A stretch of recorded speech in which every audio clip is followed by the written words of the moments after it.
Koneksi antar materi, tugas 2.2.A.9, pembelajaran sosial dan emosional.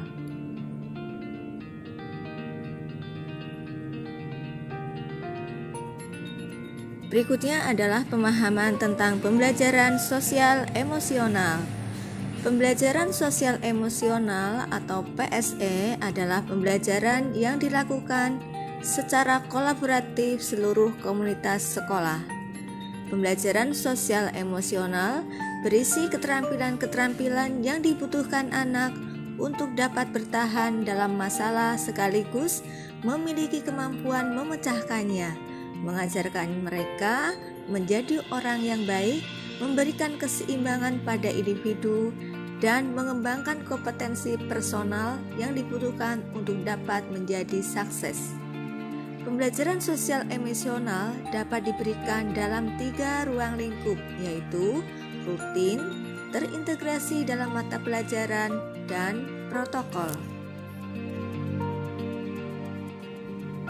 Kaitan antara pembelajaran sosial emosional dengan pembelajaran berdiferensiasi adalah dengan kemampuan mengelola emosi, maka pembelajaran berdiferensiasi dapat dilaksanakan dengan baik.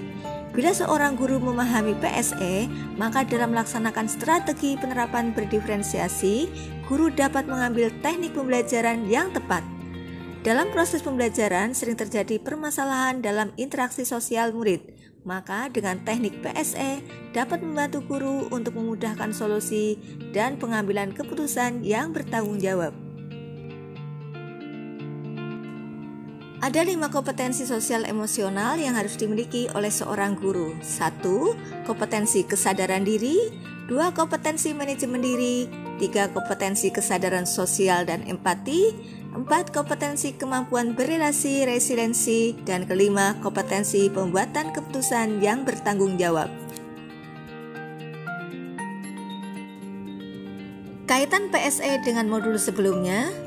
PSE dengan filosofi Ki Hajar Dewantara kaitannya pada 4 filosofi KHD, yaitu pendidik sebagai penuntun tubuh kembang anak, pendidikan sesuai kodrat alam dan zaman, pendidikan budi pekerti, dan pendidikan yang berpusat atau menghamba pada anak. PSE dengan nilai dan peran guru penggerak kaitannya, PSE menumbuhkan nilai dan peran pada guru dan murid dalam pengelolaan emosi sehingga pembelajaran yang berpusat pada murid tercapai dan berjalan seimbang.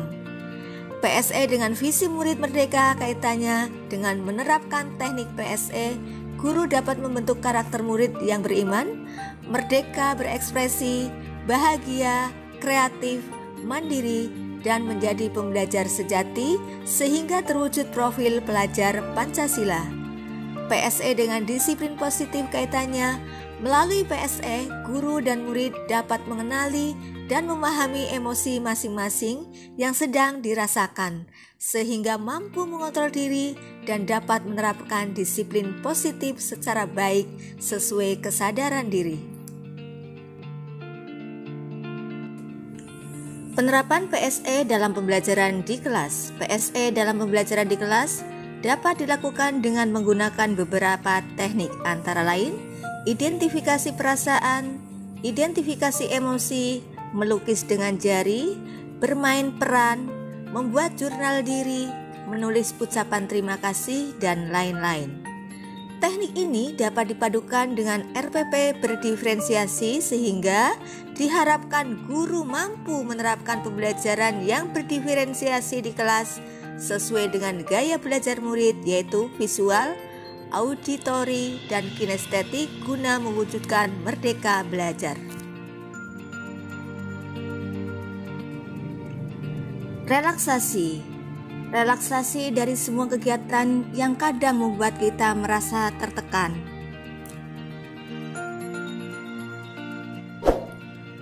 Ya, apa itu mindfulness? Pertanyaan ini telah memenuhi pikiran saya selama beberapa waktu.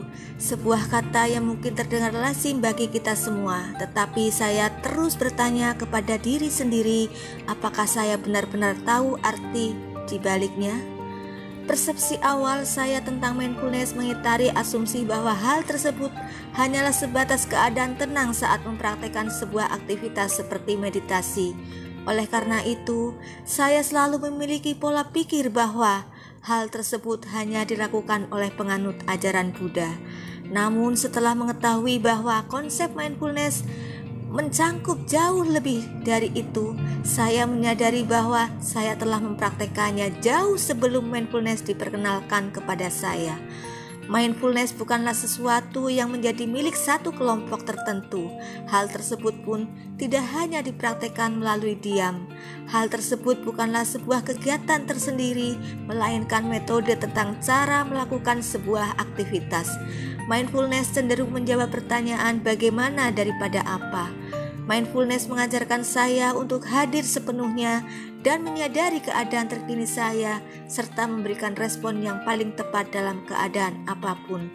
Saya telah belajar untuk mengurangi kebiasaan menuntut dan untuk lebih bersyukur akan segala sesuatu. Saya juga menyadari bahwa mindfulness adalah sesuatu yang kita semua miliki secara alami. Namun hal tersebut akan tersedia bagi kita ketika kita melatihnya setiap hari.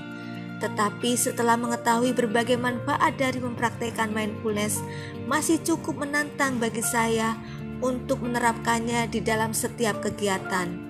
Beberapa hari mungkin mengharuskan saya untuk menyelesaikan masalah secepat mungkin, dan untuk itu saya selalu mencoba sebaik mungkin untuk mengalokasikan 5 hingga 15 menit dalam sehari untuk melakukan aktivitas favorit saya, di mana saya dapat menerapkan mindfulness sepenuhnya. Beberapa kegiatan yang saya suka lakukan adalah membaca, sholat, dan juga berjalan secara mindful. Kegiatan-kegiatan ini tidak hanya menenangkan diri saya dari hal yang penuh tekanan, tetapi juga mendidik saya melalui cara-caranya tersendiri. Dengan membaca, saya dapat melihat dunia melalui perspektif orang lain. Melalui melakukan sholat, saya dapat memperkuat hubungan saya dengan Yang Maha Kuasa. Dan melalui melakukan jalan-jalan, saya dapat mengamati lingkungan saya dan mengingatkan kepada diri sendiri betapa diberkatinya saya. Terima kasih, tetap semangat, salam guru penggerak, merdeka belajar, Indonesia maju.